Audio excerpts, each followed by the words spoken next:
চকবাজারের ইফতার এটা কিন্তু শুধু ইফতার না, এটা হচ্ছে একটা ফেস্টিভ, এটা হচ্ছে একটা কালচার। 400 বছরের পুরানো এই কালচারটা ধরে রেখেছে চকবাজার পুরান ঢাকার মানুষ। আর আমরা নতুন ঢাকার মানুষও কিন্তু দেখতে যাই চকবাজারের এই ইফতার বাজার। আমার কাছে তো খুবই ভালো লাগে, আপনাদের কার কার কাছে অনেক ভালো লাগে। হ্যালো এভরিওয়ান, আসসালামু আলাইকুম। আজকে আমি চলে আসলাম চকবাজারে। আমার সাথে আছে তায়েবা, সে আজকে ফার্স্ট টাইম মানে জীবনের প্রথম আজকে চকবাজার এসেছে, তাও আবার ইফতার বাজার। প্রথমে ঢুকে আমার চোখে পড়লো বোম্বে সুইটসের আইটেমগুলো, যেটা পার্সোনালি আমার খুব বেশি পছন্দের। তো চকবাজার রোজার সময় আসলে আমার কাছে যে জিনিসগুলো বেশি ভালো লাগে, তাদের জর্দা, ফিন্নি, ফালুদা, সাথে কিন্তু টানা পরোটাও ছিল। আর দই বড়া, এটার কথা কি বলবো, এটা হচ্ছে চকবাজার মানুষের প্রাণ। এটা ছাড়া কিন্তু পুরান ঢাকার মানুষের ইফতারি হয় না। এখানে দেখলাম অনেক আইটেমের কাবাব, চিকেনের item, shashlik, drum stick, chicken fry. তো আমি ঘুরে ঘুরে দেখছিলাম যে কোনটা নিব। আর তাইবা তো আজকে আমার সাথে জীবনে প্রথম এসেছে, সে তো কনফিউজড কোনটা রেখে কোনটা নিবে। তো এখানে দেখলাম যে আচারি, চিকেন, বিফ সব কিছুই সেল করা হচ্ছে কালা বাবুর্চির। তো নাম করা এই ওনার রান্নাটা নাকি খুবই বিখ্যাত ছিল। তো এখান থেকে আমরা আচারি চিকেন নিয়ে নিলাম, আর সাথে নিলাম জর্দা আর ফিন্নি।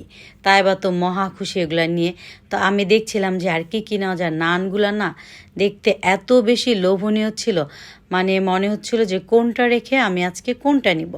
আর এই জিলাপির কথা আমি কি বলবো, চকবাজার আসলে সবসময় আমি এই বড় জিলাপিগুলো নিয়ে, এগুলো আমার কাছে খেতে অনেক ভালো লাগে, খুব সফট থাকে। তাছাড়া এখানে ছিল কোয়েল পাখির ভুনা, তারপর হচ্ছে পাকিস্তানি মুরগির ভুনা, যেগুলোর প্রাইস আমি জিজ্ঞেস করছিলাম।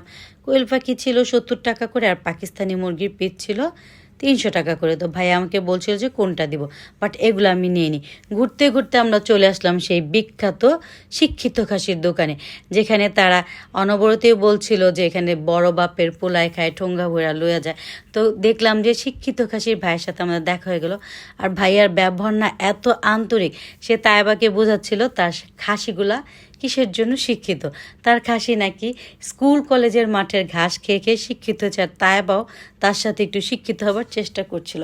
তো এখানে এই যে শিক্ষিত খাসির রানগুলা ছিল, আর দেখলাম যে মহব্বতের যে শরবত, এটা ইনস্ট্যান্ট এখানে মেক করা হচ্ছে। এখানে আরও ছিল বাদামের শরবত, মাঠা।